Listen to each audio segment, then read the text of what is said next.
Muy buenas tardes, ¿cómo están? Vamos a iniciar hoy con la clase número 26. Hoy vamos a revisar aplicaciones de la transformada de Laplace y vamos a ver un caso particular que es el de la transformada unilateral de Laplace, que es la que más se usa en la práctica en ingeniería. Esa es la segunda parte de la clase de hoy. Y hoy cerramos el capítulo de Laplace completo. No me gustaría pasar a Z de una vez. Yo sé que nos van a faltar algunas clases, poquitas de Z, pero esas las podríamos dejar de tarea moral del curso. Sobre todo porque si se entiende bien Fourier y se entiende bien Laplace, pasar a Z no debería ser tan complicado. Entonces, hoy vamos a dedicarnos a ver sistemas físicos reales con Laplace y en la segunda parte hacer un caso especial de la transformada de Laplace para hacer sistemas que sean causales y poder transformar sistemas causales, porque hay cosas que no se pueden describir con Laplace bilateral. Esta es Laplace bilateral. Y entonces necesitamos una última transformada. Entonces en su momento ya lo veremos. Vamos a iniciar diciendo que hay muchos sistemas físicos que tienen transformadas de Laplace. Vamos a poner considere un sistema que tiene transformada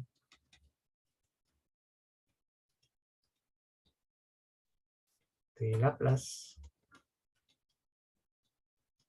h de s. H de s dijimos que era la función de transferencia.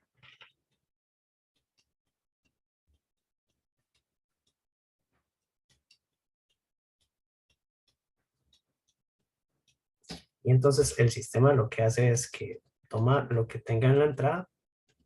El sistema tiene la función de transferencia que definimos como h de s y nos va a entregar una salida. Entonces en la entrada tenemos x de s y en la salida tenemos y de s. Que todas estas son funciones de transferencia, en realidad h es porque es la representación de la respuesta del sistema al impulso. Entonces dijimos que h de s es la respuesta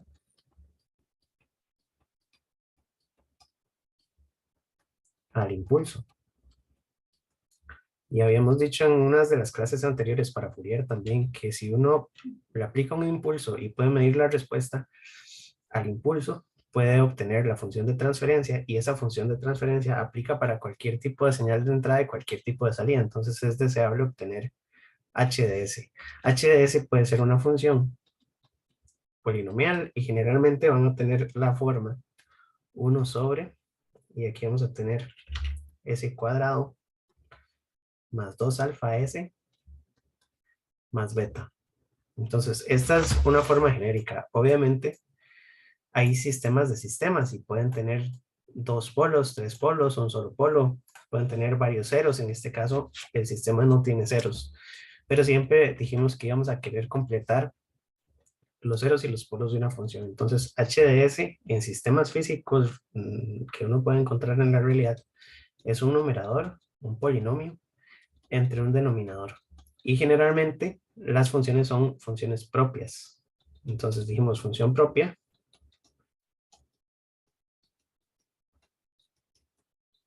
si el orden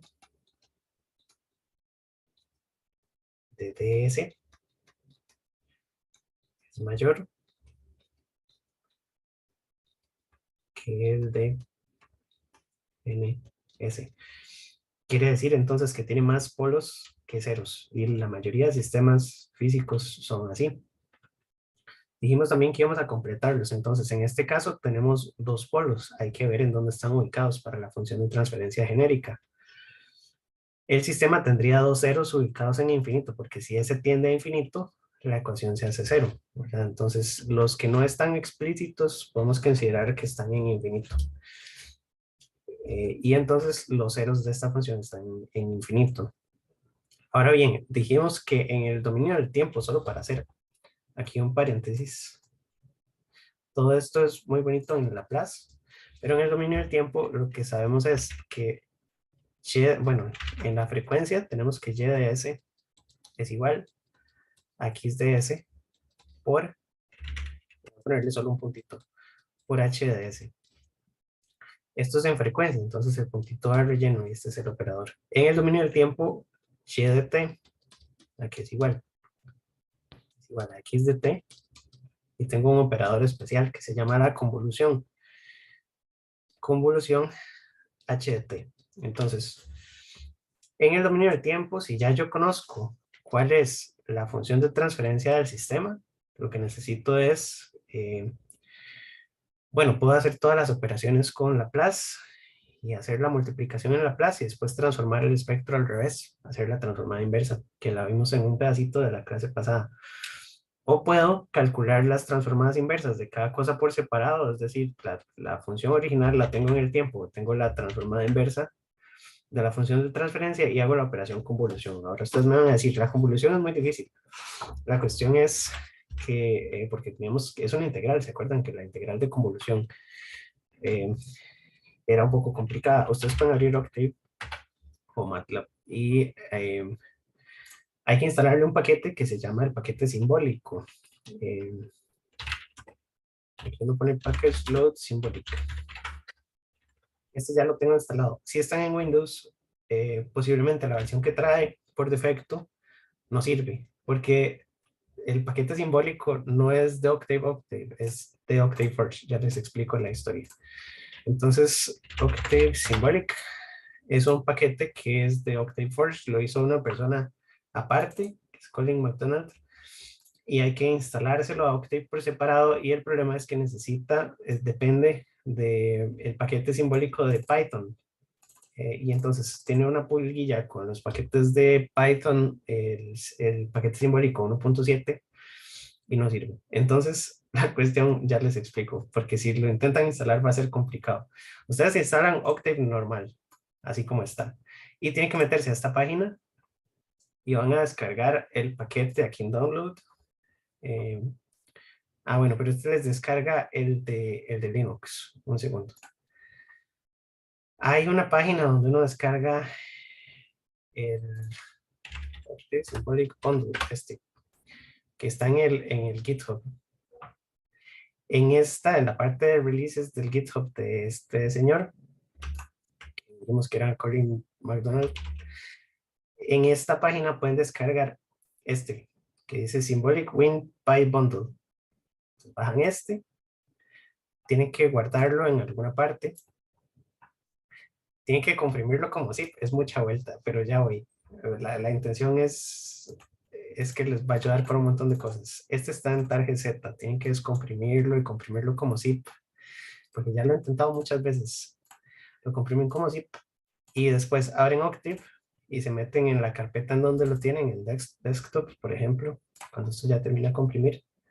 Tiene que estar como zip. Y entonces le van a dar package install y le ponen el nombre del archivo con zip, ¿verdad? Esto. Aquí me va a decir que ya está instalado. Vamos a ver. Pero el paquete simbólico es una maravilla porque los deja hacer un montón de cosas. Entonces, una de las que estamos hablando es la convolución. La convolución la pueden hacer en Python y en Octave con este paquete. Entonces, aquí, bueno, vamos a ver si esto se despega. En la documentación también dice cómo instalarlo. Aquí dice package install y luego package load y cómo usarlo, etcétera. Entonces aquí pueden usar operadores para calcular derivadas con variables, por ejemplo, derivadas implícitas, integrales, pueden hacer la convolución. Aquí creo que ya lo instaló, no sé qué sucedió. Ok, entonces la documentación tiene que, por supuesto, buscarla aquí y entonces symbolic y van a buscar convolution.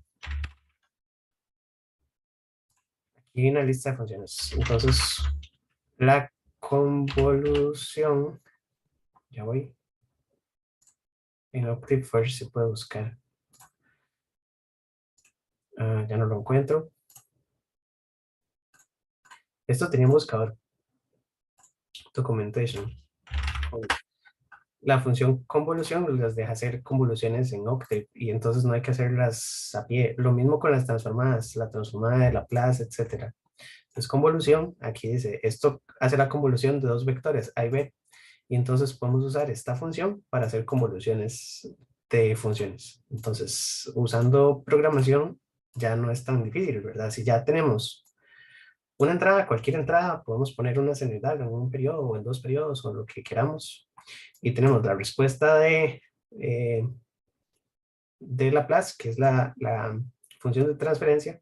Obviamente hay que transformarla, hay que sacarle la transformada inversa. Pero para eso también aquí hay funciones.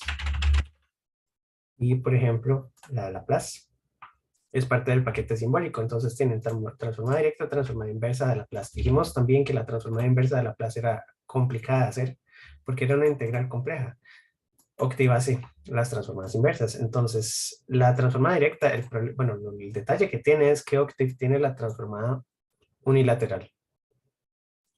Y entonces ven que empieza en cero, no es la transformada bilateral. Entonces todavía nos falta un pedacito y por eso es importante la segunda mitad de la clase de hoy. Pero me gustaría, o lo que quiero con esta primera parte es que vean que hay paquetes, que por ejemplo es este simbólico que ya les expliqué cómo instalarlo, deberían ir a instalarlo y probarlo, para que puedan hacer convoluciones, porque la convolución también es una operación que la pueden hacer en Octave, relativamente sencillo. Y bueno, ya en cursos más adelante verán en qué lenguaje tienen que implementar todas estas cosas, si es que alguna vez les toca. Entonces, la cuestión es que muchos sistemas tienen este tipo de respuesta al impulso, que es una función propia. Y interesa ver de manera genérica cómo es que, o en dónde están ubicados los polos de esta función propia.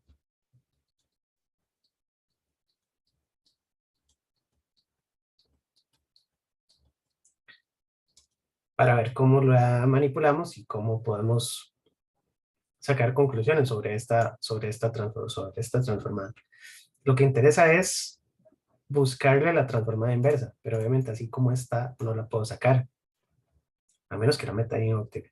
La idea para el curso es que podamos hacer transformadas inversas por formulario también, ¿verdad?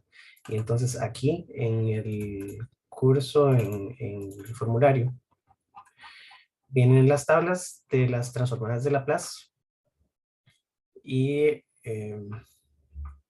por ejemplo, estas de aquí son las transformadas bilaterales. Entonces, tenemos que descomponer cualquier función de transferencia en términos de este tipo, que son básicamente los polos de la función. Hay que factorizarlos y tener los polos por ahí. Los ceros se factorizan con n negativos, que eso puede ser es complicado, pero la idea es que los polos de la función los vamos a factorizar de este tipo. Y hay que tener en cuenta que hay dos posibles regiones de convergencia para cada polo en Laplace. Entonces, ahorita hacemos ejemplos. Pero lo importante de Laplace es que los polos, cada polo, puede tener dos posibles regiones de convergencia y hay dos posibles señales en el tiempo para un solo polo. Ahora, la ventaja es que en los sistemas físicos que tenemos, la mayoría de señales son causales y si son causales son derechas. Entonces nos queda esta parte de la derecha donde sigma es mayor que un número. Estas señales de aquí son señales izquierdas y entonces son soluciones válidas de la transformada inversa de Laplace. Por ejemplo, si tenemos este polo y lo transformamos, esta también existe. Es una solución válida con una región de convergencia que sabemos que nos da una señal izquierda. Entonces, esta tal vez no es una señal causal, pero en su momento la podríamos necesitar para no contar tantas cosas juntas. La idea es dedicarnos a un ratito a estudiar esta función y entonces vamos a buscar en dónde están los polos, ¿verdad? Entonces lo que tenemos que hacer es acomodar el denominador y sacar los polos, ¿verdad? Los polos están en las soluciones de esa ecuación cuadrática, ¿verdad? Y la ecuación cuadrática tiene entonces S1 y 2 y es igual a menos B más menos la raíz del discriminante entre 2A, que eso es lo que está hecho en el libro. Ahorita les digo en qué página. Entonces, menos b es menos 2 alfa, más menos la raíz de b cuadrado, que sería 2 alfa, al cuadrado, menos 4 por a por c. dividido entre 2 veces A, que es solamente 2. Aquí entonces se nos cancelan algunas cosas, nos queda menos alfa más menos y queda 1/2 de la raíz y este me queda 4 alfa cuadrado menos 4 beta. El 4 lo factorizo y entonces sale de la ecuación, ¿verdad? Esto es más menos. Va a hacerlo un solo paso, ¿verdad? Saco factor común el 4 y lo saco, entonces sale como un 2. 2/2 de la raíz de alfa cuadrado menos beta. Y entonces me queda que los polos están ubicados en menos alfa más menos la raíz de alfa cuadrado menos beta. Aquí no le estoy poniendo a qué conjunto pertenecen estas letras de aquí. La cuestión es que como estamos hablando de sistemas físicos reales, vamos a asumir que alfa y beta son constantes reales para ir delimitando un poco el problema, porque si no pueden decirme, profe, si son números complejos, y ahí ya es más complicado. Entonces, las funciones de transferencia de sistemas LTI generalmente son funciones polinomiales racionales, quiere decir que son fracciones con constantes reales. Eso generalmente es así porque si tenemos, por ejemplo, un circuito, los circuitos tienen componentes resistencia, condensador, inductor y la resistencia es, por ejemplo, una constante real y es positiva incluso porque no puedo tener una resistencia negativa. Entonces, estas constantes tienen ahí algunos requisitos. No quiere decir que alfa sea siempre positiva, ¿verdad? Alfa puede ser negativa también. Porque eso va a depender de la forma que tenga la función al final. La cuestión es que si tengo un polinomio de orden 2, entonces los polos están ubicados aquí. Y tengo varias opciones, ¿verdad? Una opción es que alfa sea igual a 0. Entonces, caso 1, alfa igual a 0. Entonces, los polos están ubicados en el eje imaginario, son polos complejos conjugados. ¿Por qué? Porque entonces esto me queda como 0. Voy a decir que S12 es igual a 0 más menos la raíz de 0 cuadrado menos b. Bueno, y depende del valor de beta. Pero como tengo menos beta, aquí en el libro es que lo que me falta es eso, ver si son positivas o negativas. Pero entonces, bueno, es que lo relacionan más bien con el discriminante. De hecho, este caso que estoy haciendo no viene.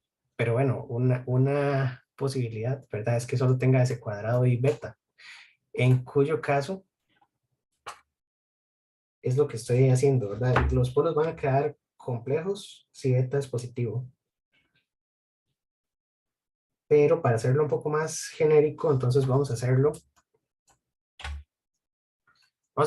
con el análisis del discriminante, porque el discriminante también me va a decir si los polos son complejos o si los polos son reales. La beta era real y entonces ahí el problema es que si es negativa o es positiva, entonces los polos me van a caer en diferentes lugares. En uno bueno, en realidad podríamos dejarlo y lo terminamos de analizar. Entonces a este pongámosle caso 0 porque no viene en el libro. Y entonces eso quiere decir que si beta es mayor que 0, los polos son complejos conjugados.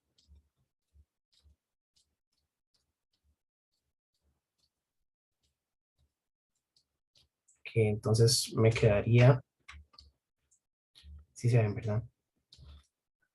Ese es el tipo de análisis general que hay que tratar de hacerle a las funciones. Ya después buscamos el sistema y hacemos lo que se indique. Entonces, la cuestión es que si beta es mayor que 0, los polos van a estar ubicados en raíz de menos beta, y que eso es igual a la raíz de beta multiplicada por j, porque saco el j, y están en más menos. Entonces, esos polos estarían aquí sobre el eje j omega, en más j raíz de beta, y menos j raíz de beta. Ese sería un sistema que es inestable por naturaleza, porque ¿se acuerdan cuando hablamos en la clase pasada? Si las regiones de convergencia de la transformada de Laplace tienen que estar hacia la derecha o hacia la izquierda de los polos. Entonces aquí podríamos decir que una función que tiene 1 entre c cuadrado más beta podría tener, si beta es positivo, regiones de convergencia hacia la izquierda o hacia la derecha. Entonces en ese caso incluye al eje j omega y por eso, porque incluye al eje j omega, o más bien la región de convergencia no contiene el eje. Y entonces por eso decimos que el sistema es inestable. Entonces voy a anotar eso. El sistema es inestable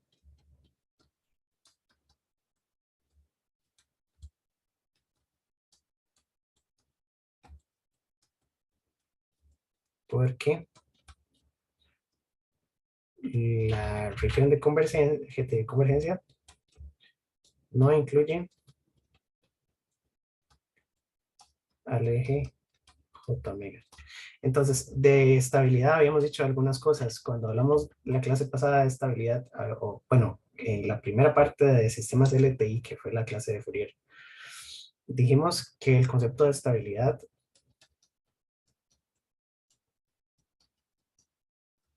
para este curso quiere decir que si la entrada es acotada, si la entrada está acotada, es decir, tenemos una función en la entrada, voy a verla aquí, que en función del tiempo, sabemos que nunca se pasa de cierto rango, entonces esto es x de t, y podemos definir dos cotas o dos límites, por ejemplo, un límite superior y un límite inferior, y yo sé que la entrada nunca se va a salir de esa región, porque conocemos el valor de la función, ¿verdad? Si yo aquí tengo una función que nunca se sale de ese rango, la salida debería estar acotada también. Entonces, si eso se cumple,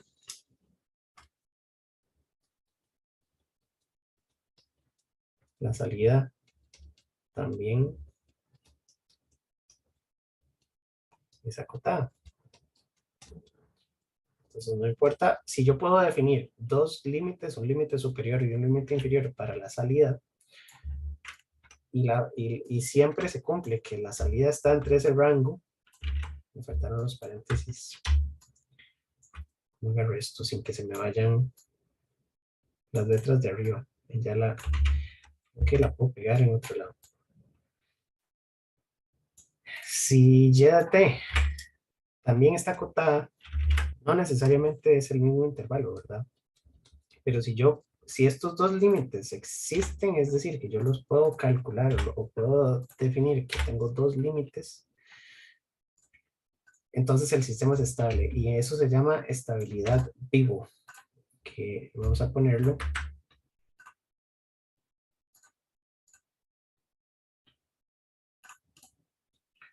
Pueden ser límites más grandes, no importa, pero la salida entonces tendría que estar entre ese rango. En el momento en que se salga, ya decimos que la señal no es estable, ¿verdad? Un ejemplo de señales los sistemas que no son estables es si la salida empieza a crecer indefinidamente y tiende a infinito.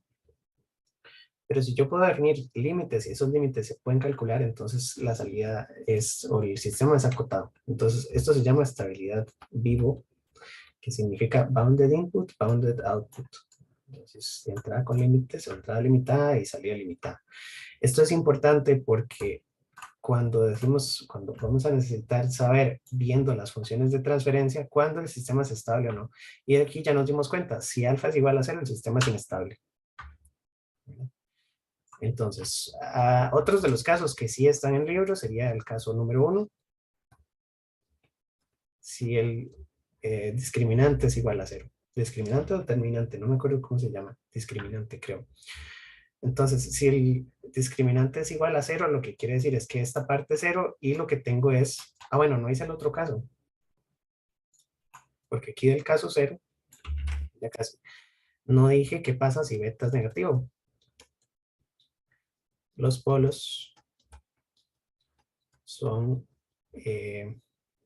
reales e inversos aditivos.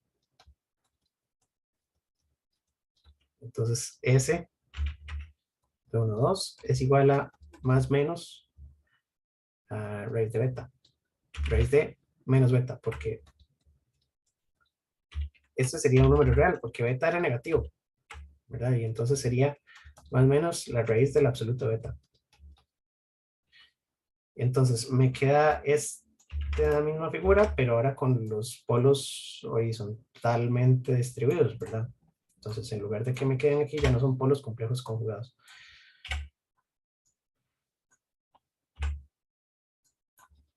Entonces, ¿en dónde quedaron los polos? Quedaron, para centrar esto bien, en algún cuadrito y aprovechar que es papel cuadriculado, en aquí y acá, en menos raíz del absoluto beta y más raíz del absoluto beta, ¿verdad? Y este sistema será estable o será inestable o cómo es, depende.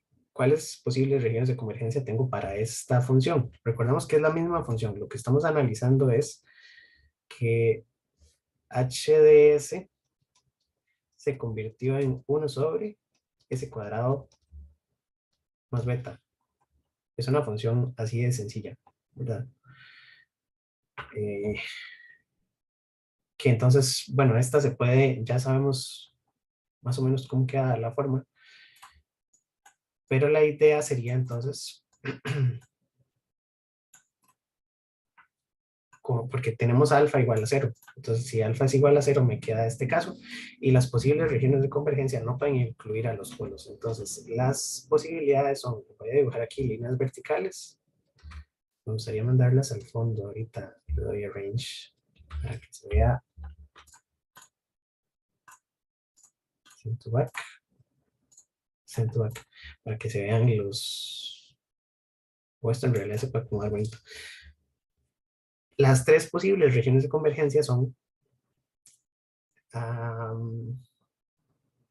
una región que esté de este lado, que sería la región derecha, una región que esté aquí en este lado, que sería la región izquierda. Las regiones nunca pueden contener a los polos, entonces o es de aquí para allá, ¿verdad? O es de este segundo polo para la derecha, o una región intermedia, que la región intermedia sería esta de aquí.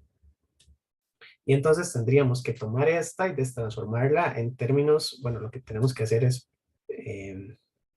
separarla por fracciones parciales, como dijimos.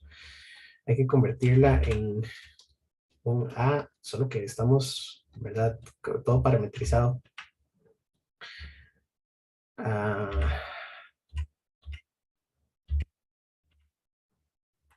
Más B, pero también va a salir otra tercera, porque aquí tenemos no, un segundo. Hay que factorizarlo, ¿verdad? Y después separarlo. Entonces sería, aquí es que hay que completar cuadrados, ¿verdad? No. Es S menos raíz de beta, S más raíz de beta, ¿verdad?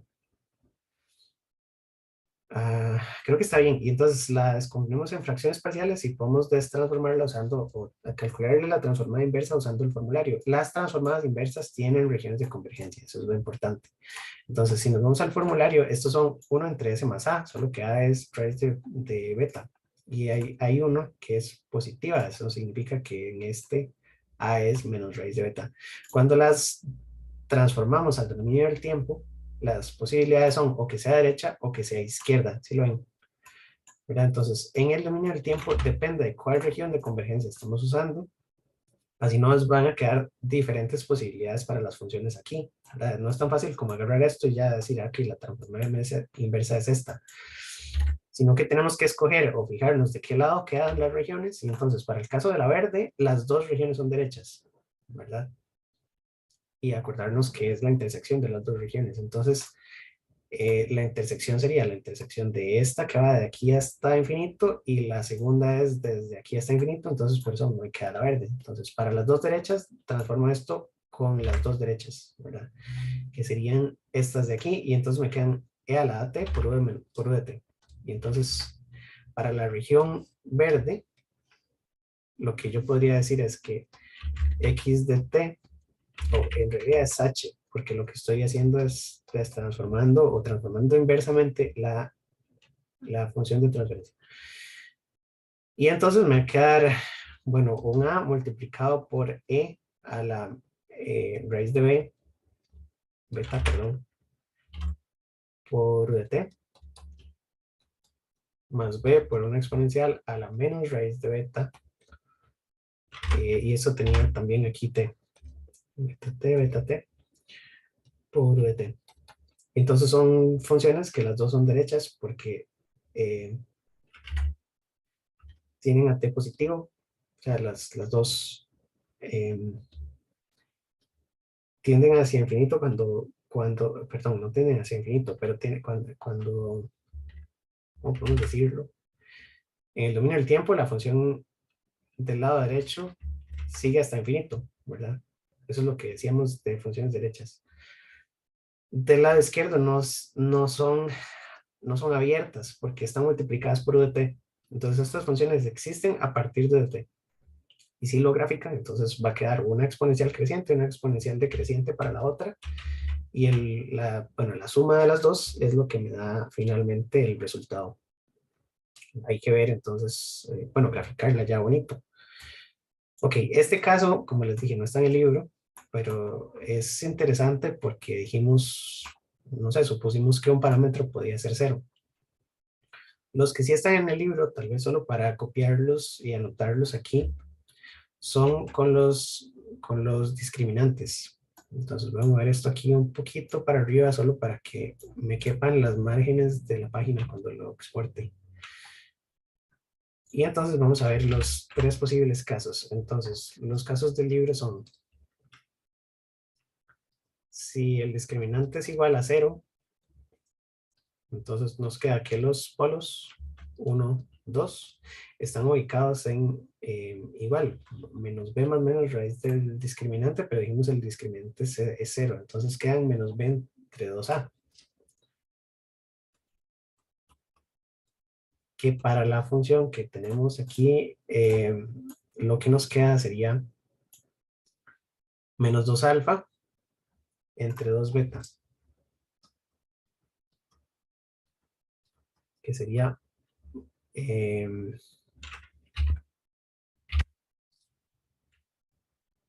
menos alfa entre beta, y entonces los dos quedan en el mismo lugar.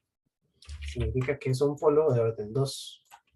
Entonces, porque tenemos más o menos la raíz del discriminante aquí, pero el discriminante es 0. ¿Verdad? Entonces tenemos S1 en ese lugar y S2 en ese lugar. Entonces es un polo de orden 2. Los polos de orden 2, entonces los vamos a graficar aquí en el diagrama del plano S.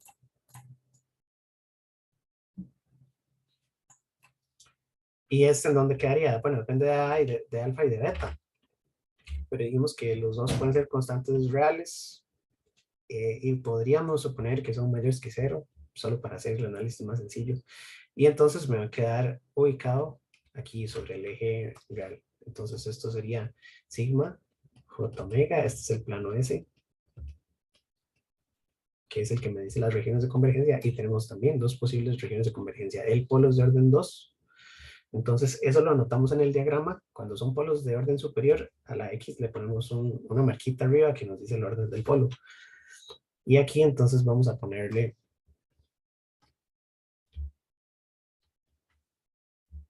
la línea vertical.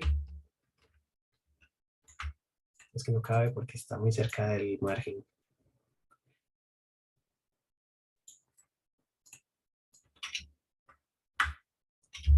¿Cómo es? Ya no la puedo estirar y que quede vertical. Bueno, ahí. Entonces, las dos posibles regiones de convergencia son o a la izquierda de esa línea o a la derecha de esta línea. Y eso me va a dar funciones diferentes, ¿verdad? También cuando transforme esto al dominio del tiempo. Entonces, la cuestión es que siempre tengo la misma función, ¿verdad? Porque la función es esta. Lo que pasa es que ya encontrando los polos, entonces yo sé que la función h de s, como ya factoricé los polos o digamos encontré en dónde están, va a quedar entre 1, entre s más alfa entre beta, porque dijimos que el polo es menos alfa entre beta. Entonces, si ese vale menos alfa entre beta, esto se indefine. Entonces, tenemos que es cuadrático y esto hay que descomponerlo por fracciones parciales también. Bueno, es que ya está. En este tenemos una de este tipo, ¿verdad? Ah, no hay que hacerle nada. Es que hay funciones donde podría quedar esto multiplicado por uno más. Y eso es lo que quería explicar.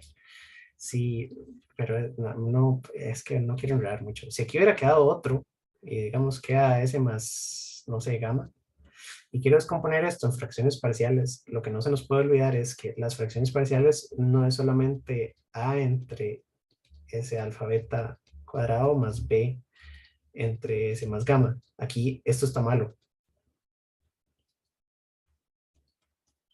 ¿verdad? Porque le falta un tercer término con el polo de orden 1. Este es muy común de olvidar. Entonces, si la función de transferencia tiene polos de orden 1 y de orden 2, cuando se hacen las fracciones parciales, este es importantísimo porque a veces a uno se le olvida. Eso es porque a uno ya se le olvidó cómo hacer fracciones parciales, pero hay que recordar que los polos de segundo orden hay que ponerlos con una fracción parcial con ese de segundo orden, pero una fracción parcial con el de primer orden. ¿Está claro? Entonces, esta es solo como comentario.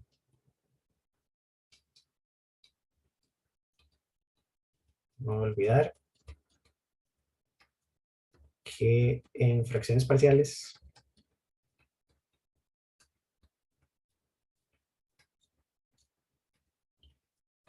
hay que poner un polo simple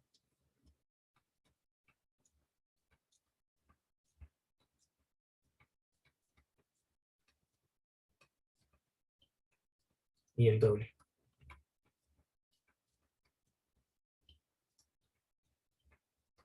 Entonces, este se le olvida a uno y hay que ponérselo. Entonces, lo que estábamos diciendo es que si el discriminante es igual a 0, la función de transferencia queda de esta forma, con un polo de orden 2 y tenemos dos posibles regiones.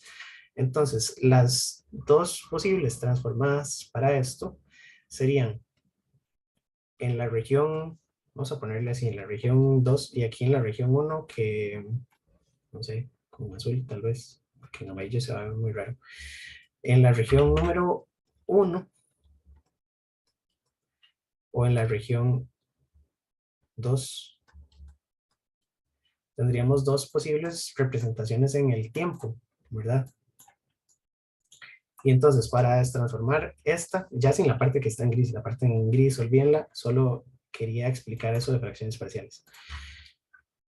Entonces, si estamos en la región número 1, sabemos que la región de convergencia es mayor que, dice sigma mayor que algún número.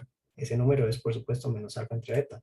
Entonces, sigma mayor que un número sería este, y es un polo de orden superior, de orden 2. Entonces, me va a quedar t a la n-1 entre n-1 factorial. Entonces, en la región 1 me queda que x de t es igual a t a la n-1. El polo es de orden 2, entonces es t sencillo. Ahora, n-1 sería 1 factorial, ese no lo pongo y multiplica a la exponencial de e a la at, y entonces aquí a es lo que tiene restando, ¿verdad? Entonces me va a quedar, perdón, me va a quedar,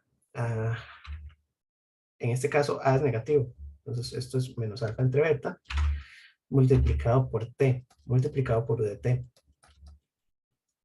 Y esa sería la representación en el tiempo o la transformada inversa de esta función si estamos usando la región de convergencia 1.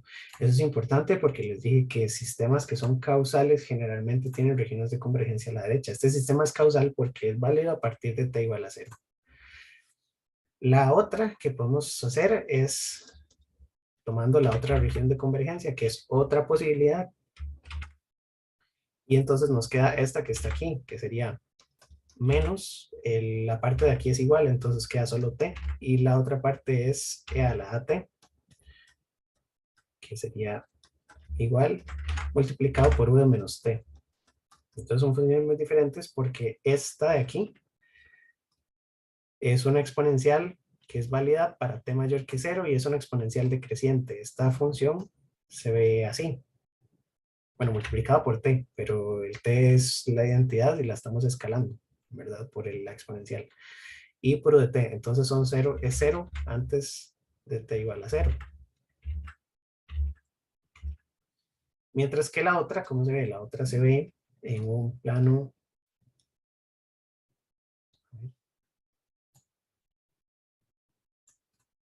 La otra quedó al revés. Primero quedó negativa y después quedó.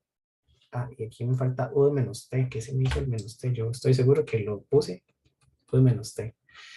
La otra quedó válida. Bueno, ya después de 0 es 0 por el u de menos t. El u de menos t es una función que es 0 después de 0 y es 1 antes de 0. Y aquí quedó así, ¿verdad? Entonces son dos posibles soluciones si no indican la región de convergencia. Y como dijimos, esta señal se llama una señal causal. Entonces, y esta no es X, es H. Estamos transformando inversamente H. Entonces, esto es H de T y esto es H de T, que son dos posibles representaciones para esa función de transferencia. Y esta se llama anticausal.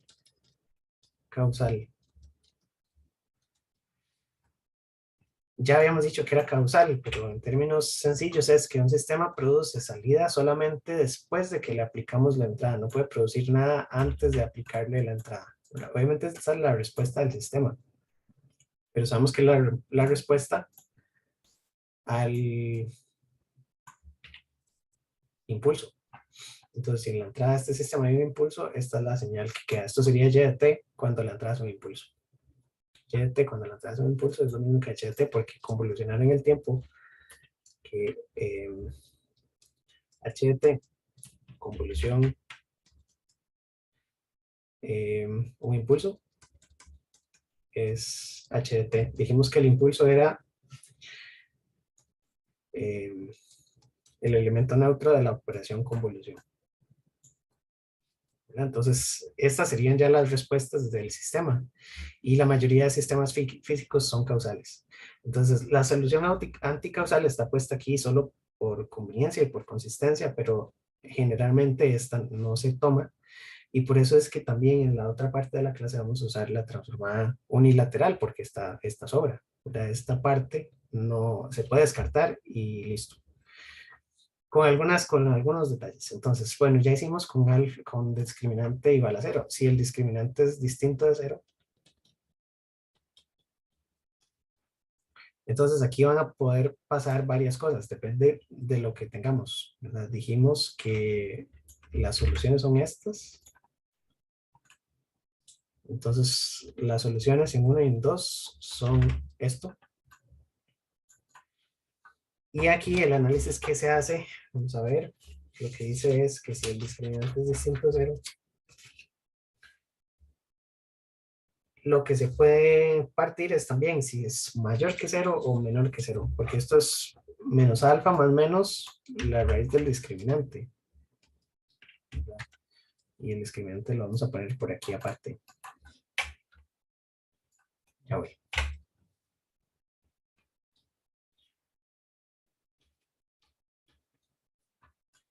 Entonces depende del valor que tenga esto. Alfa y beta eran números reales. Entonces, solo las voy a copiar para no hacer mucho análisis matemático. El discriminante menor que 0, entonces me va a quedar un número complejo, ¿verdad? Con lo que sea que tenga, vamos a poner, tal vez de manera simple, más menos j, la raíz del absoluto del discriminante. ¿Tiene sentido? Porque si el discriminante es menor que 0, yo sé que de ahí va a salir un j. Entonces los polos son complejos, nuevamente, complejos conjugados.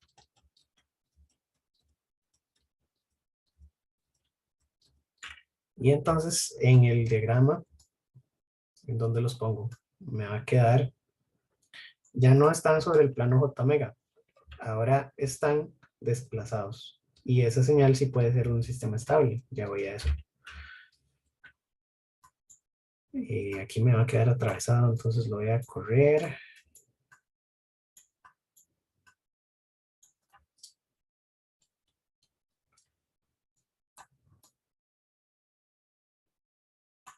Y entonces, tengo un menos alfa, ¿verdad? Y entonces los polos están aquí en menos alfa y tiene más menos un J y un discriminante. Entonces, digamos que están aquí. Son complejos conjugados porque uno es el conjugado del otro.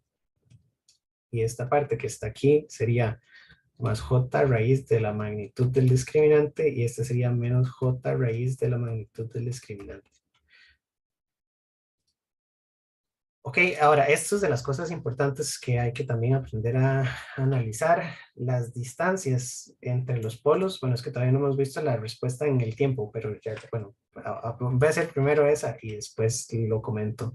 Las distancias aquí desde el eje horizontal y desde el eje vertical son importantes porque dice qué tan rápido cae la función y qué tan rápido oscila.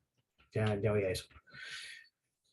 Pero entonces, tenemos igual dos regiones de convergencia. Esto es lo que hay que hacer práctica en Laplace y por eso es que esa es la razón de por qué estamos haciendo esto con paciencia. Y no solamente estoy copiando las fórmulas.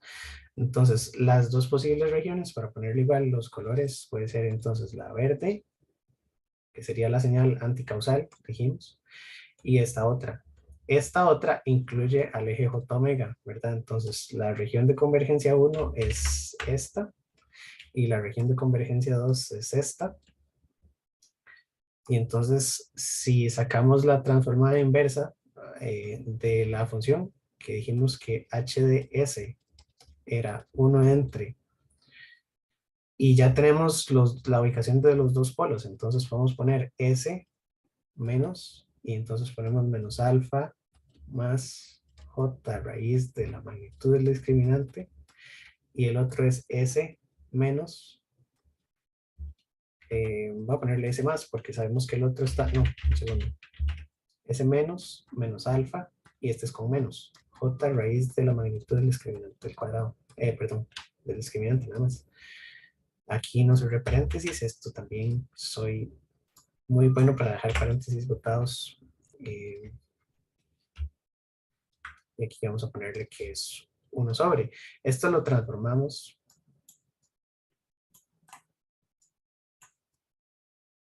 a la inversa si lo descomponemos en fracciones parciales, y entonces me va a quedar un A sobre el primero y un B sobre el segundo. Son de orden 1, entonces no pasa nada, no necesito poner otra fracción parcial extra. Esos A son, el A y el B son solamente factores de escala.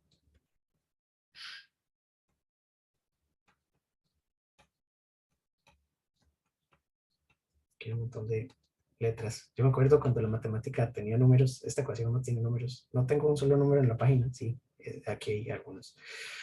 Ok, y entonces, esto que está aquí lo puedo transformar. Esto está en el dominio de la frecuencia y lo pasa al dominio del tiempo, que sería la respuesta de esta función al impulso. Entonces puedo ponerle que esto es y de t o x de t, h de t. Puedo poner y de t porque estoy asumiendo que la entrada es un impulso. La ventaja de poner solo h de t es que después puedo hacer la convolución con funciones diferentes en la entrada, y la convolución la hago en Octave con las dos funciones diferentes, y entonces ya un sistema que tengo bien definido aquí, le hago la convolución con cualquier señal en el tiempo y ya tengo las respuestas en la salida. Entonces puedo ponerle en la entrada, no sé, que pongo un interruptor y empiezo a encender y encender y apagar el interruptor y ver qué sale. Entonces ahí me van a salir, ¿cómo se llama?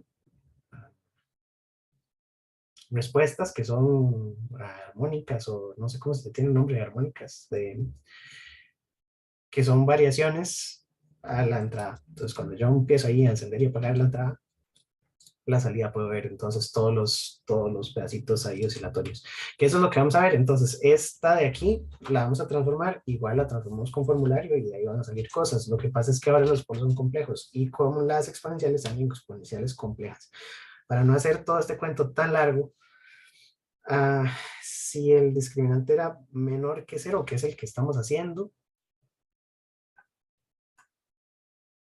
que es este caso particular. De hecho, lo hice al revés. El discriminante es distinto de cero y es menor que cero, entonces salen estos que son complejos conjugados y los complejos conjugados tendrían transformadas de inversas de Laplace en las dos regiones de convergencia posibles. Las dos regiones de convergencia posibles son menor que y mayor que. Entonces vamos a usar la de mayor que en la región de convergencia 1.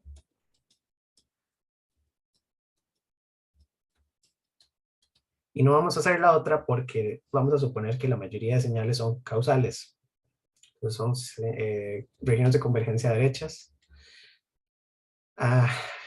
Que hay también un pequeño detalle, y es que aplica solo una dirección, pero yo lo uso en las dos direcciones. Yo puedo decir, si x de t es causal, entonces yo sé que h de s es derecha. Bueno, la señal es derecha. Entonces h de s es una región de convergencia donde esto es mayor que algún número, que también es derecha.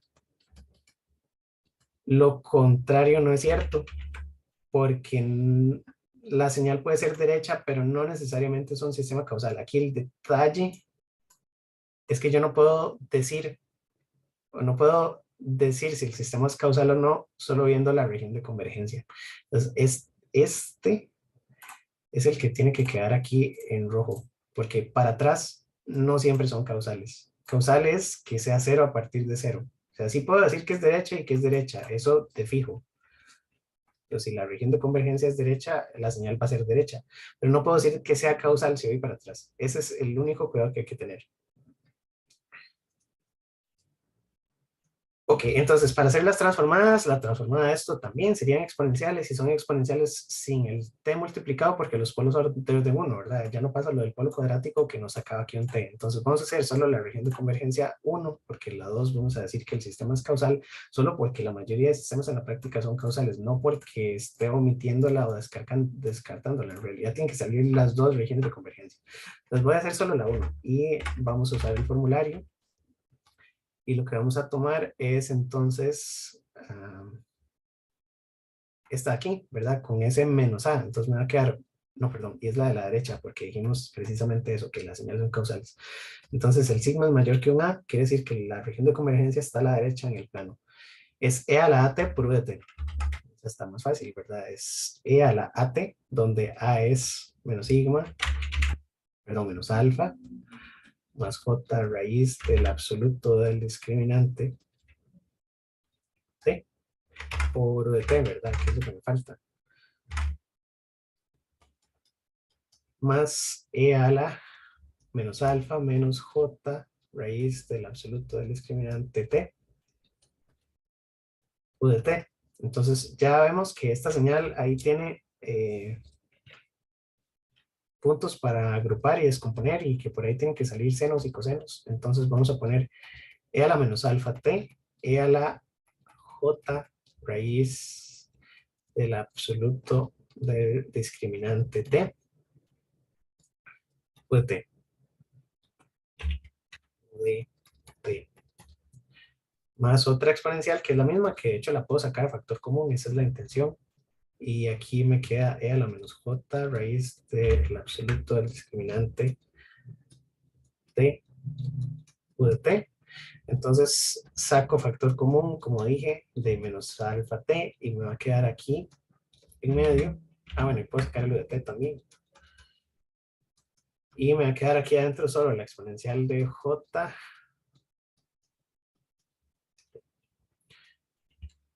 más la exponencial, y como que aún más es un coseno. Y entonces tengo que multiplicarlo afuera por 2 medios para meter el 2 y entonces que me quede e a la menos alfa t, u de t, coseno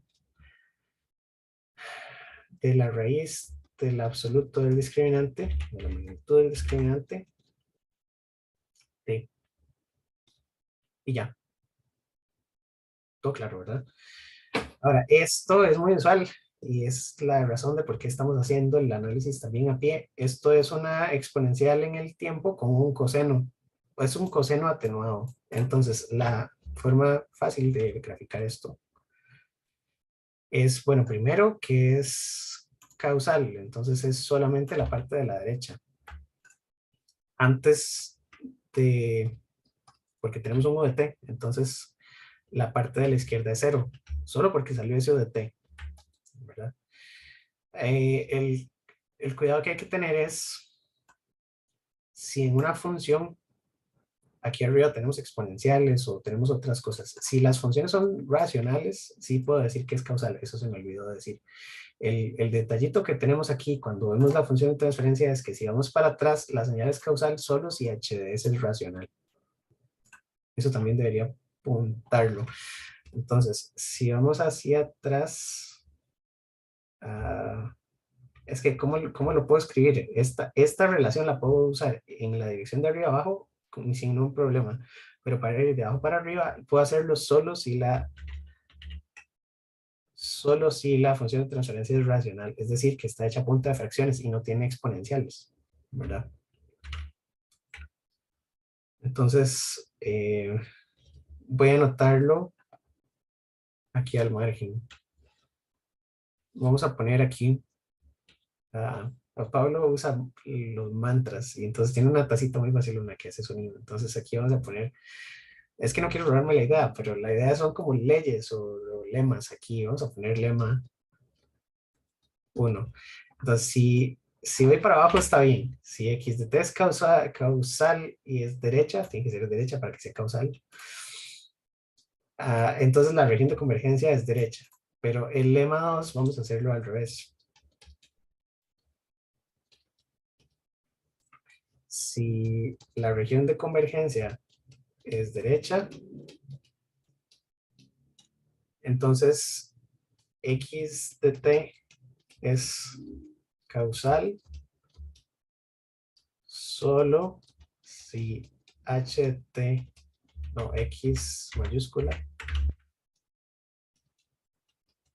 es racional. Ya no me cabe. Ponerlo en la otra.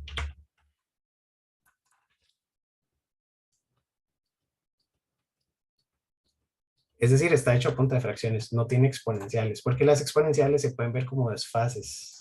Entonces voy a poner estos dos aquí porque son importantes y que de hecho, si están estudiando con exámenes viejos, eh, o para que puedan después resolverlos con calma, para que todo les calce. Ok, entonces es la discusión de cuándo son condiciones necesarias y suficientes, ¿verdad? O si aplican una dirección y no en la otra. Entonces, el causal lo puedo decir solo si la función x de s es racional. Ya se los iba a poner mal. Entonces, es decir, que x de s esté hecha a punta de fracciones a entre s menos a más b entre s menos b más, etcétera, o que esté hecho en términos de una constante y un montón de ceros y polos. Puede tener ceros, ¿verdad? Pero tiene que ser racional y no puede tener exponenciales, porque poner una exponencial aquí en omega o en una exponencial de st es lo mismo que hacer un retardo en el tiempo, ¿verdad? Y hacer retardos en el tiempo puede hacer que la señal u de t que quedó aquí en la solución se venga para atrás. Ya voy, ya me perdí. En esta, que es la que estaba graficando, puede que este de t quede con desfases cuando las funciones no son racionales. Entonces, sí, ese es el cuidado que hay que tener. Pero bueno, creo que sí se entendió. Entonces, esta es la que quería graficar. Quiero graficar h de t, que puede ser y de t con x de t igual al delta. Entonces, esto es que yo le puse un delta en el instante t igual a 0 y vi, esa es la perturbación que le puse al sistema, solo le hice así, t igual a 0. Y lo que me resuelve el sistema es esto que está aquí, u de t, entonces iniciaría en algún momento y ahora tengo que multiplicar el coseno por una exponencial decreciente. Entonces lo que vamos a hacer es que esta exponencial decreciente esto es, esta que está en rojo es u de t por la exponencial de e a la alfa t. Y hay que multiplicarla por el coseno. Eso es lo mismo que modular, ¿se acuerdan? Modulación AM, que lo vimos un pedacito en las otras clases. Entonces, lo que me va a salir aquí es el coseno, y entonces iniciaría aquí y se iría atenuando conforme pasa el tiempo. El coseno tiene entonces cierta frecuencia, la frecuencia la da la magnitud del discriminante, y el factor de atenuación o qué tan rápido cae esto lo da alfa. Y entonces aquí es donde es importante ver que la magnitud de la raíz es la separación de estos polos desde el eje sigma, ¿verdad? Qué tan arriba y abajo estén separados estos polos me da la frecuencia de la señal. Entonces, entre más distantes estén los polos del eje real, más va a oscilar. Y entre más alejado esté del eje J omega, eso es alfa, eso me va a dar qué tan rápido se atenúa, ¿verdad? Entonces, entre más lejos esté del origen hacia la izquierda, eso se atenúa más rápido. Eso es muy importante porque, como les dije, hay muchos sistemas electrónicos y físicos que la respuesta al impulso tiene esta forma. Entonces, si le ponemos ahí un delta, el impulso se va a ir atenuando y se extingue. ¿Qué pasa si alfa es igual a cero? Que fue uno de los casos que hicimos aquí al principio. Si alfa es igual a cero, el sistema es inestable. Eso fue lo primero que dijimos, ¿verdad? ¿Por qué es inestable? Porque los polos están sobre el eje J omega. Y un sistema inestable, en realidad aquí no, bueno, solo llegamos a esto, no hicimos más cosas. Ah, bueno, pero es que esta no la transformamos. De hecho, si ustedes completan este ejemplo, porque no lo terminé, hice el ejemplo que es la transformada inversa cuando beta es negativa, que los polos son reales, y entonces nos salieron dos exponenciales que se atenúan, pero el de la transformada inversa de este caso cero, que tampoco está en el libro, por eso les digo, háganla ahí de tarea, esta da una senoidal que no se atenúa, no sale la exponencial por ningún lado. De hecho, la exponencial de un lado y la del otro se combinan, da el coseno y da solo coseno, no exponencial. Entonces, eso es una senoidal que no se atenúa. Entonces, aquí se ve directamente, si alfa es igual a cero, esto es un coseno que no se atenúa. Entonces, esto oscila para siempre, para toda la vida. Y ahí es donde vamos a tener sistemas amortiguados, críticamente amortiguados, sobreamortiguados, etcétera, que fue todo lo que ya ustedes vieron en corriente alterna. Espero que lo hayan visto. Pero aquí estamos usando el análisis de Laplace, ¿verdad? Está bonito, ¿verdad? Lo que dejé botado, dejé algo botado, sí, dejé el discriminante distinto de cero para el discriminante mayor que cero, que es el último caso. Voy a hacerlo aquí rápidamente, el caso que falta. Si el discriminante es distinto de cero y el discriminante mayor que cero, entonces los polos son estos, que es el último pedacito.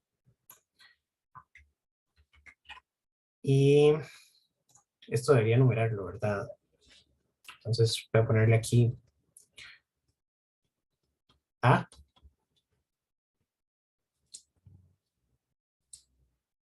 B, y este último es el C, que son los tres tipos de respuestas que puedo tener, que es la misma historia de amortiguados, sobreamortiguados críticamente. Vean que lo que estamos haciendo es sacándole la transformada inversa a una función genérica. Y esto va a ser útil para analizar los tipos de respuestas de muchas funciones en la práctica, porque como les dije, los sistemas físicos tienen estos comportamientos.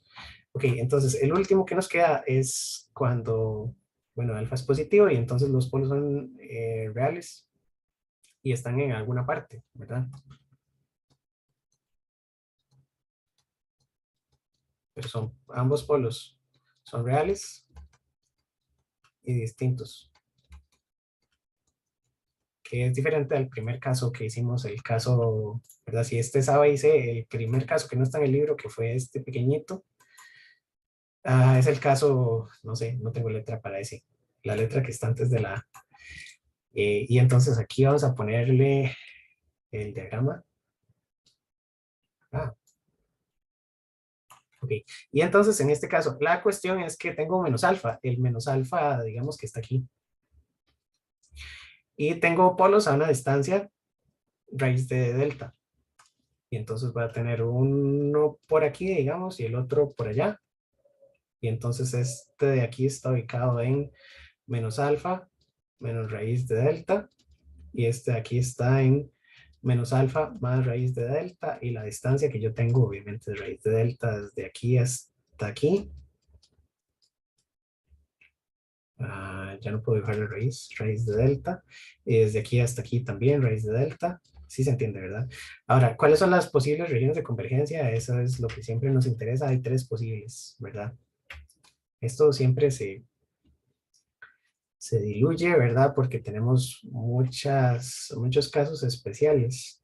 Las fronteras, os voy a dejarles con azul, estarían una aquí, bueno, segundo, aquí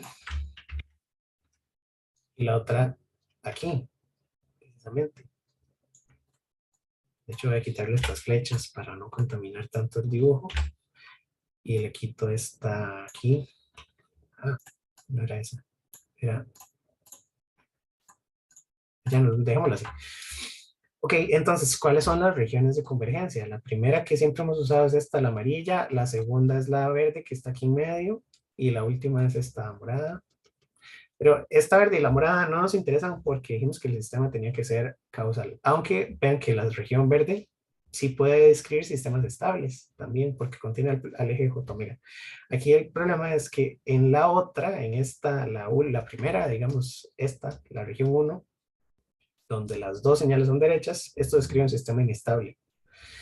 Mientras que esta segunda es la que describe el sistema estable porque contiene al eje J omega. Eso lo demostrábamos también porque cuando hacíamos la transformada evaluábamos sigma igual a cero. Espérense para ver que si me hizo ese ejemplo. Después lo retomamos. Entonces, la idea es que tenemos tres posibles regiones de convergencia y de estas tres, solo una es la región estable, ¿verdad? Y habría que buscarle entonces la transformada inversa. Aquí en el libro, la transformada inversa de este caso está también en la página 215. Y tenemos que para solo hacen una, hacen la región número uno. Y aquí la cuestión es cuál de los dos es mayor que el otro. Vamos a ver, espérense un segundo. Bueno, para terminar la idea, yo tenía que h de s es una función que está hecha con 1 sobre, y esta tenía abajo s cuadrado más alfa s más beta. Entonces yo la quiero descomponer en sus polos, y entonces vamos a poner aquí s menos el primer polo, que sería menos alfa más la raíz. Aquí no hace falta ponerle el absoluto porque delta es, el discriminante es positivo. Y aquí sería S menos alfa menos raíz de este. Y aquí la cuestión es que para no enredar tanto las exponenciales al final, a uno le ponen a 1 y al otro le ponen a 2. Este es como está explicado en el libro. Entonces, esto sería 1 entre S menos a 1 por 1. De hecho, lo que queremos es separarlo en fracciones parciales. Entonces, esto es A, que es una constante real, y esto es menos a 2. Y de aquí van a salir dos exponenciales con diferentes características dependiendo de cuál región de convergencia use. Entonces, para la transformada inversa,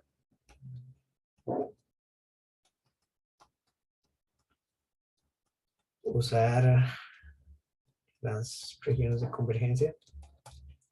Y la que está en el libro entonces es h de t, que sería igual. Estas siguen siendo exponenciales y estas son respuestas que no oscilan. Entonces serían, vamos a copiar aquí una, raíz de discriminante, 2 raíz de discriminante. Y depende de cuál de los dos esté a la derecha y a la izquierda. Entonces, si A1 y A2, uno es mayor que el otro, pero bueno, vamos a hacerlo de manera genérica y vamos a poner que ah, vamos a hacer solo la región de convergencia 1. Y entonces esto es A1T menos E A2T, las dos positivas, UT, que estas son exponenciales. Un segundo.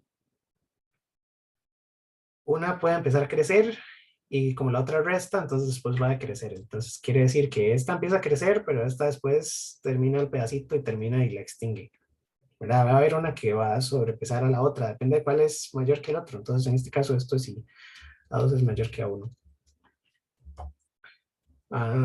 Y esa es la que nos daría el sistema que estamos buscando. Entonces no vamos a hacer los demás casos porque creo que ya nos hemos extendido bastante, pero la idea es que las tres respuestas están en el libro y voy a robarme esta imagen también. No me gusta copiar del libro, pero es la forma más... se me dañó el OneDrive.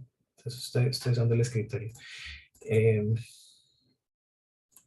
No me gusta copiar del libro, como les dije, porque bueno, ya es una publicación, pero Pablo lo tiene ahí en la página y yo sé que tal vez no le molesta, después le pregunto. Entonces aquí en la transformada bilateral, donde estamos hablando de los sistemas LTI, tenemos las tres posibles respuestas. Ese análisis me lo va a brincar y ahorita continuamos con lo demás. Y la que estoy buscando está antes. De hecho, ni siquiera estamos viendo la parte de sistemas LTI, pero sí estamos hablando de lo mismo. Aquí están las tres posibles representaciones. Entonces vemos que una... Bueno, vamos a ver solo las señales causales porque las transformadas tienen sus características, ¿verdad? Con el discriminante igual a 0, tenemos esta respuesta. Entonces voy a robármela, que es una respuesta a exponenciales atenuadas. Discriminante igual a 0, entonces lo voy a pegar donde hicimos la del discriminante igual a 0, que fue esta de aquí. No, es que ya no me cabe, yo escribo muy pegadito. Entonces vamos a ponerlas aquí. Solo para no olvidarlas. Esta de aquí es con el discriminante mayor que 0 y entonces lo que observamos es que tenemos también exponenciales atenuadas. Y la última es una respuesta oscilatoria. Esta sería la respuesta que oscila y también se atenúa. Excepto para el caso donde alfa es igual a 0, porque si alfa es igual a 0, lo que nos queda es un coseno puro. ¿Se entiende? Creo que sí, ¿verdad? Entonces voy a anotar aquí que los tres casos anteriores, la respuesta, en realidad esta debería ser y de t para la clase que estamos viendo, porque dijimos que esto es la respuesta al impulso de un sistema que tiene una función de transferencia h. Entonces esto sería y de t al aplicarle un impulso. La respuesta de los casos anteriores. Y es la respuesta al impulso.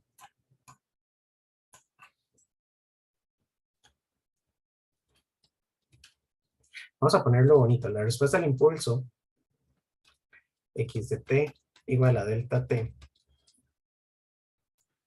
del sistema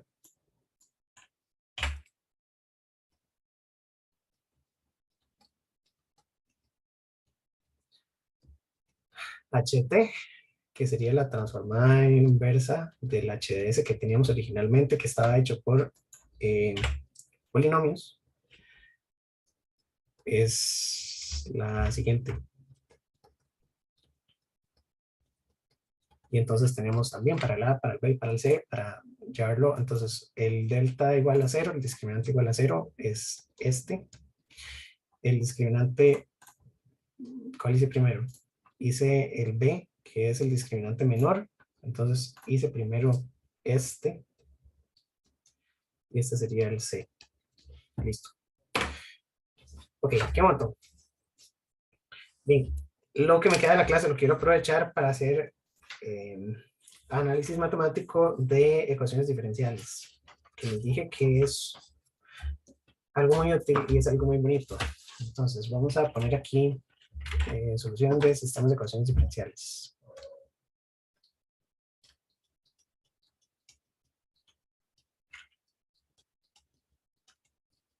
o ecuaciones diferenciales nada más.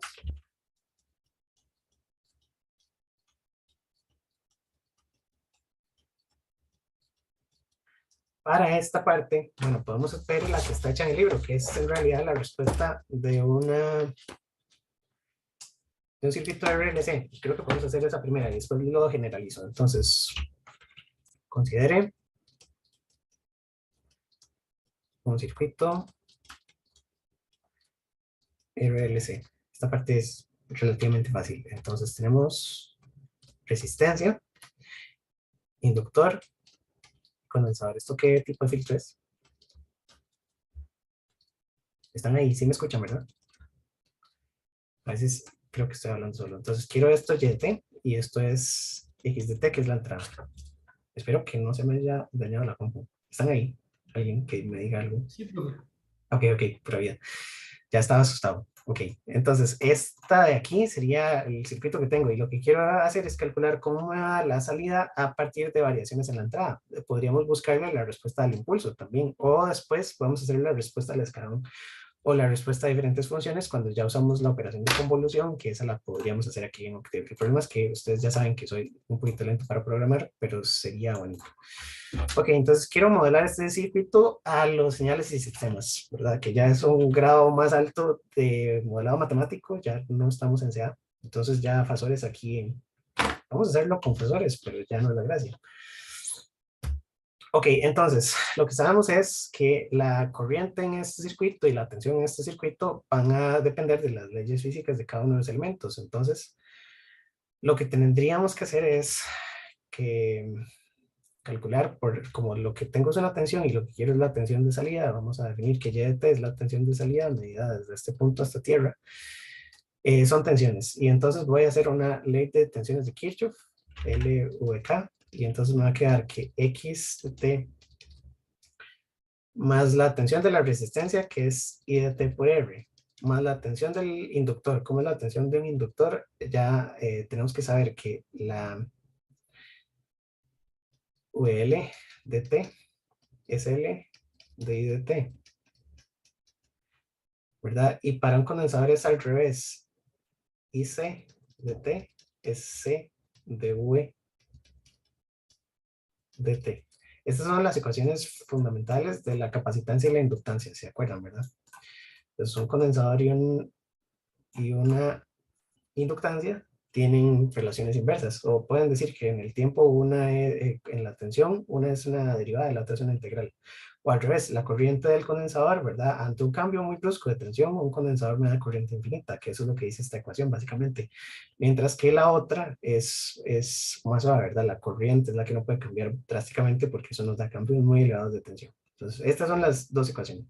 Entonces, la tensión del inductor es L de I de T, y la tensión del condensador no la voy a despejar porque es hacer una integral y en realidad me quedaría la integral en términos de la tensión, que es muy complicado. En realidad aquí el condensador ya tiene una tensión Y de T, que es lo que yo ando buscando, ¿verdad? No hace falta sustituirle aquí nada más.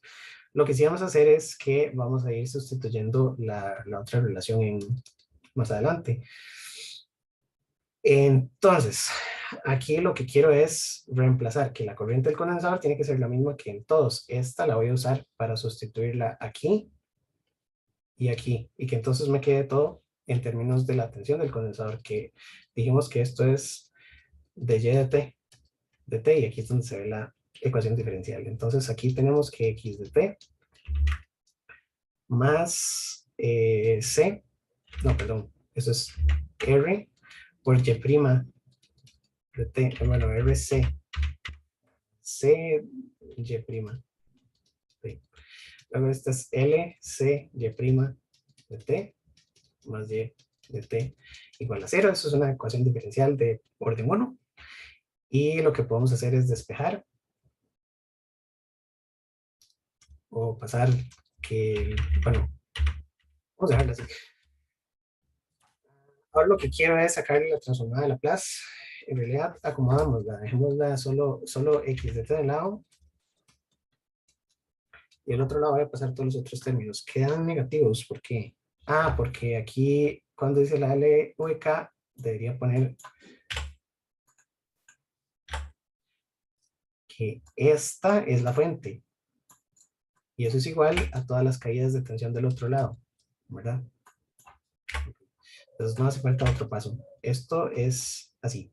Ahora lo que quiero hacer es calcularle, porque resolver ecuaciones diferenciales, ya ustedes saben en el curso de ecuaciones diferenciales, que si no usan Laplace es un dolor de cabeza.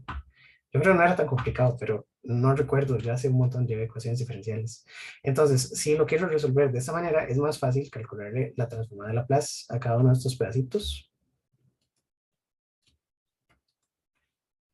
Y entonces esta me va a quedar como X mayúscula ds. Y esto es igual a RC, que es una constante, por la transformada de Laplace de una derivada. Y entonces la derivada, la operación de derivadas en Laplace es una propiedad. Estamos en la propiedad, en la transformada bilateral.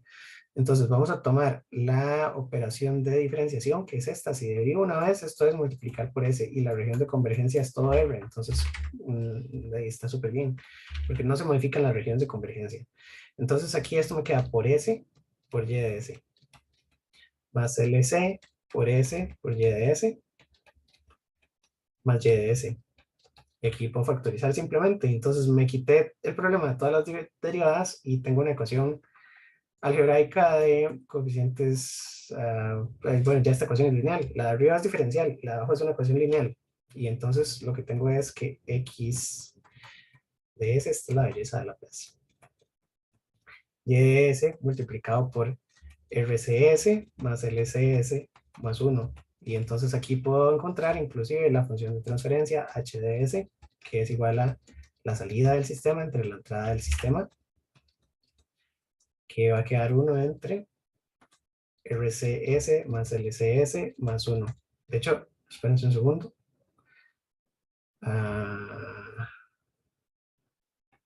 Aquí va una doble derivada, que la dejé botada, porque es la derivada de la corriente. Y entonces la corriente era la derivada de la tensión. Entonces esta es la doble derivada de la tensión. Esta lleva 2, esta lleva S cuadrado y esta lleva S cuadrado. Si ya decía yo que me faltaba un coeficiente. Ok, todo claro, ¿verdad? Ahora esta ecuación es exactamente la misma que estábamos hablando ahora al principio de la clase, y por eso es que también valía la pena verla, porque entonces los factores alfa y beta los podemos acomodar fácilmente. Lo que vamos a hacer es factorizar esto para que quede en forma canónica, se pierda en forma canónica. Lo que voy a hacer es multiplicar arriba y abajo por 1 entre RC, o sacar abajo, digamos, el factor común RC. Entonces me va a quedar 1 entre RC multiplicado por, y aquí voy a dejar... lo que hice fue solo sacar el factor común abajo. Y entonces aquí lo que tengo que hacer es dividir todo por RC. Entonces esto es S más LC entre RC por S cuadrado más 1. Ah, no, pero espérense un segundo. S entre LC porque es el término que lleva S cuadrado. Entonces la que va a sacar a factor común es LC. Entonces esto sería, voy a acomodarlos. Es S cuadrado más RC entre LC, que aquí se cancela la C, ¿verdad? Entonces R sobre L por S más 1. Y entonces ya tengo que alfa es igual a R sobre L, beta es igual a 1, y eso no, en los tres casos anteriores, bueno, depende de los valores que tengamos para al discriminante, que hay que calcularlo, y eso depende de los valores de los componentes, pero esta ecuación con coeficientes R y L positivos limita en cuáles de los tres casos puedo caer. De hecho, este sistema tiene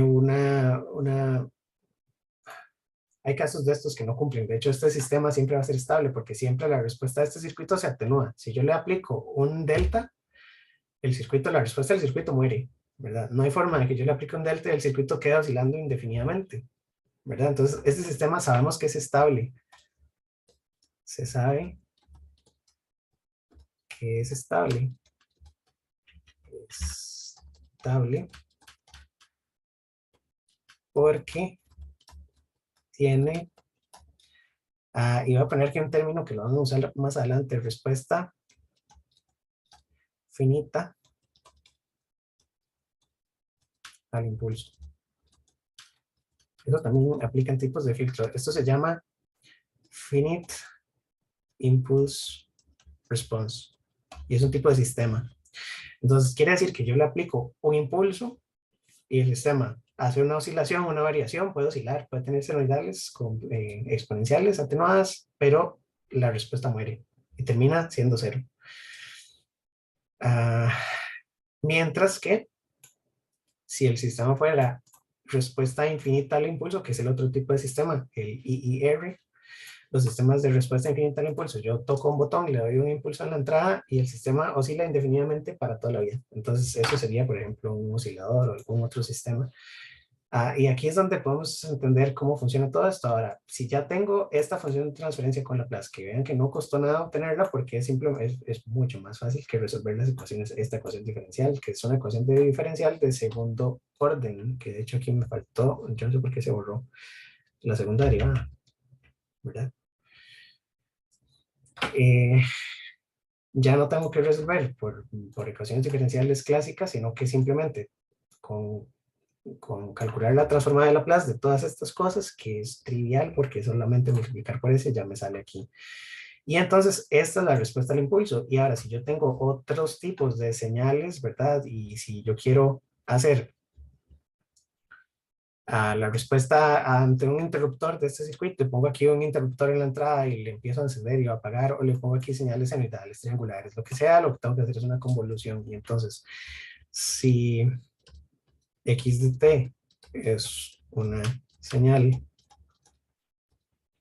con transformada,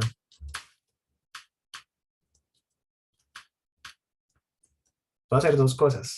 Transformada Laplace x de s. Entonces, la respuesta sería y de s es igual a x de s por h de s, que ya la tengo, o y de t es igual a x de t convolución con h de t.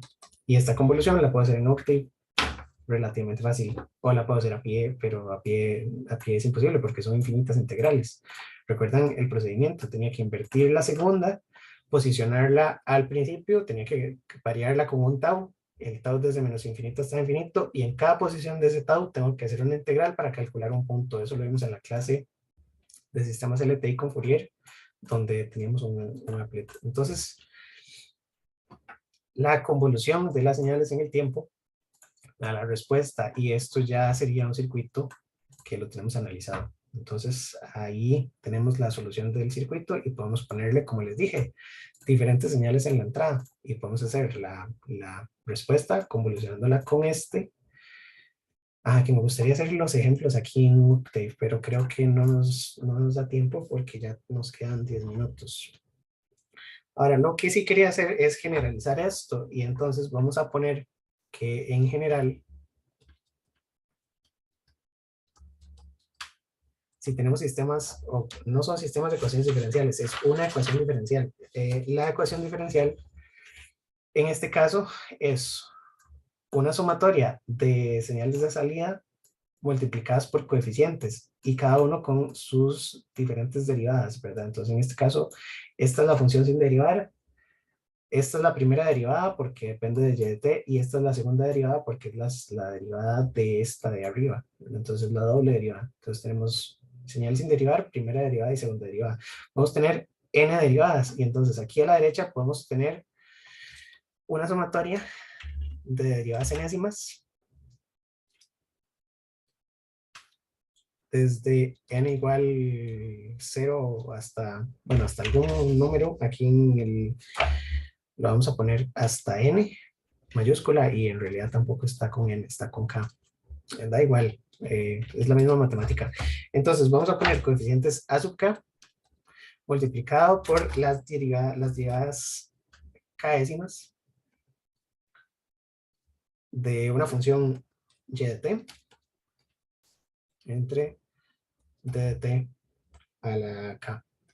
¿Verdad? Así es como escribo que todos los coeficientes a sub k en realidad son coeficientes similares a los que tenía uno en Fourier, ¿verdad? Que tienen algún valor, algún peso en cada uno, ¿verdad? Uno puede ser 1, el otro 2, el otro 4, valores ahí. Y entonces esta va a ser igual a una sumatoria también en la entrada, que eso sí no lo tenemos aquí, ¿verdad? Aquí la entrada solamente tiene x de t, pero de este lado, en teoría, podríamos tener todas las derivadas k-décimas de la entrada. Entonces, esto lo vamos a llamar b sub k, con la derivada k-décima de x de t entre dt a la k. Y entonces, si tenemos una función, una ecuación diferencial de cualquier orden, ¿verdad? Porque entonces n podría ser el orden de la ecuación, del lado izquierdo, del lado derecho. Y en realidad no tiene por qué ser iguales, ¿verdad? Aquí puedo poner que esto es hasta m, porque puedo tener, como en el ejemplo, una sola del lado derecho y del lado izquierdo diferentes. Y aquí en realidad este sería el operador de derivadas, que lo voy a poner así entre paréntesis. No está en el libro, pero ustedes entienden, ¿verdad? No es d a la k porque es una letra, es la k-décima derivada de la función. No, en realidad esta notación es si yo quisiera simplemente poner x k-décima de t. Esa es la derivada k-décima de x. No sé, notación, ustedes entienden. Entonces lo que vamos a hacer es que calculamos la transformada de Laplace de los dos lados. Y entonces esto sería la sumatoria desde k igual a 0 hasta n de los coeficientes multiplicados por s a la k por y de... Esta es la belleza, lo que les dije, la belleza de Laplace. Bueno, esta ya es la transformada. Lo que vamos a hacer es el operador de transformada lo pongo aquí arriba. Y entonces vamos a sacarle la transformada de Laplace a esto y la transformada de Laplace a esto.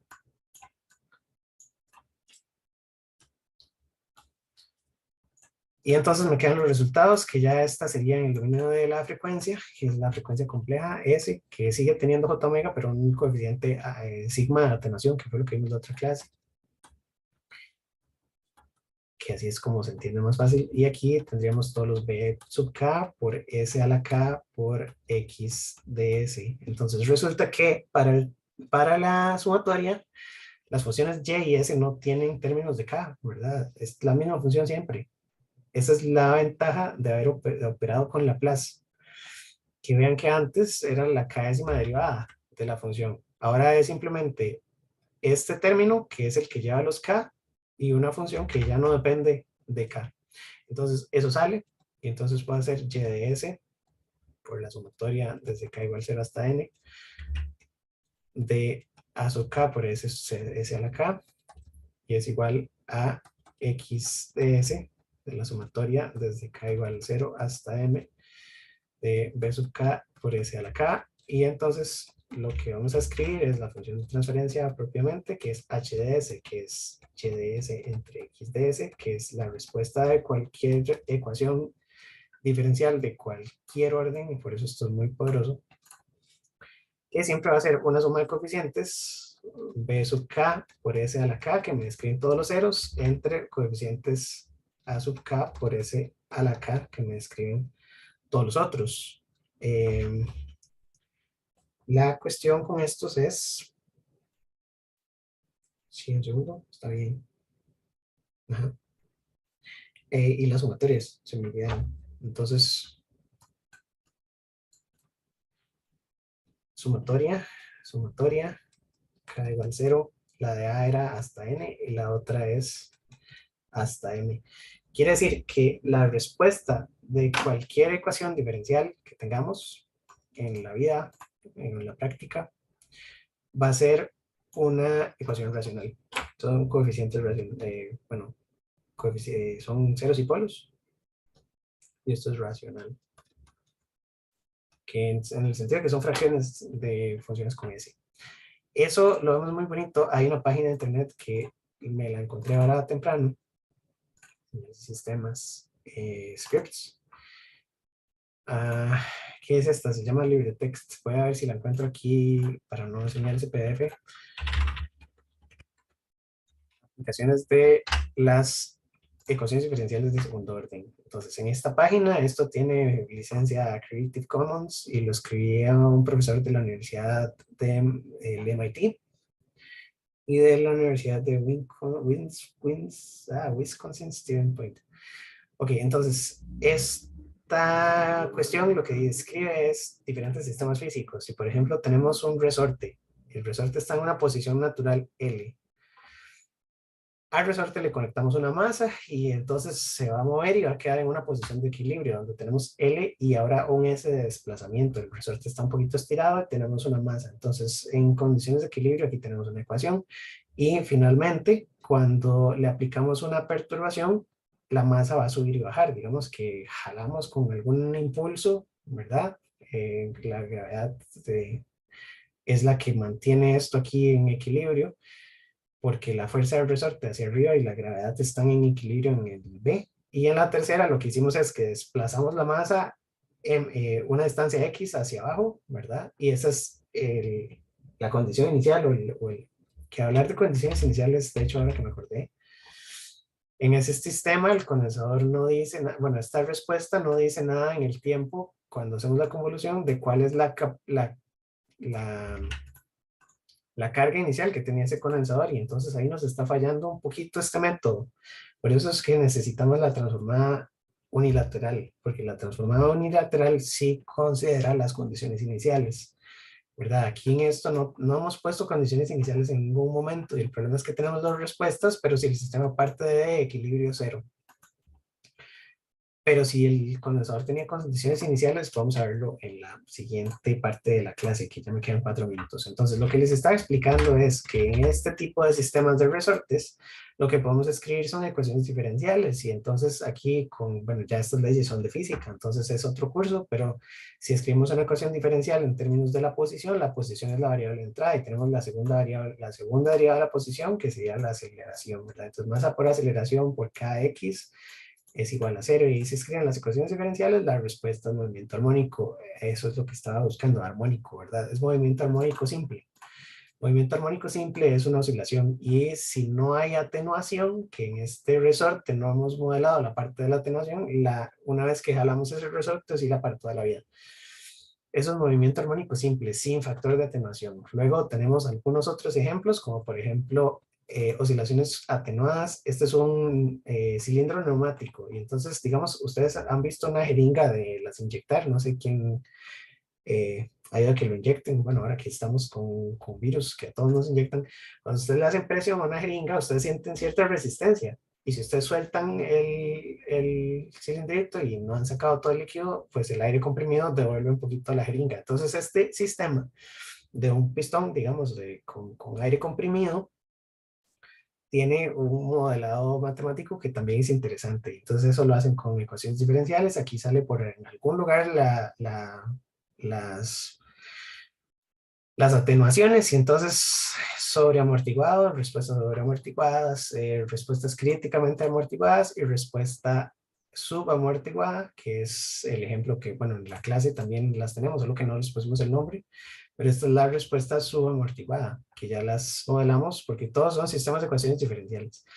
Um, el sistema de suspensión de una motocicleta se puede modelar de la misma manera y entonces aquí la posición de equilibrio, el resorte, la llanta y la distancia contra el piso. Entonces si en el suelo hay un agujero, vamos a ver que el resorte se mueve y casos más bonitos, por eso es que me gustó esta página, el aterrizaje de una sonda en Marte o en algún planeta. Este dice que es el Moonlander, el sistema de aterrizaje para cuando aterrizamos en la Luna. Entonces aquí lo que tenemos es un resorte sin compresión y sabemos que la posición de equilibrio cuando ya se estabilice con la gravedad va a ser un resorte y aquí este de aquí modela el cilindro este con un factor de atenuación. Entonces todo eso se modela.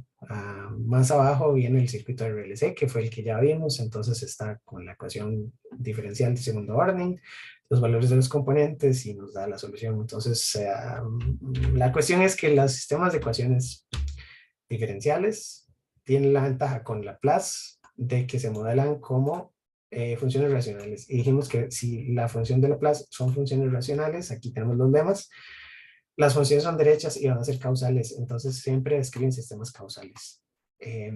La limitación que les dije de este método de usar Laplace es que no podemos describir condiciones iniciales. Y para eso, vamos a la segunda parte de la clase de hoy, qué clase más larga, que sería la de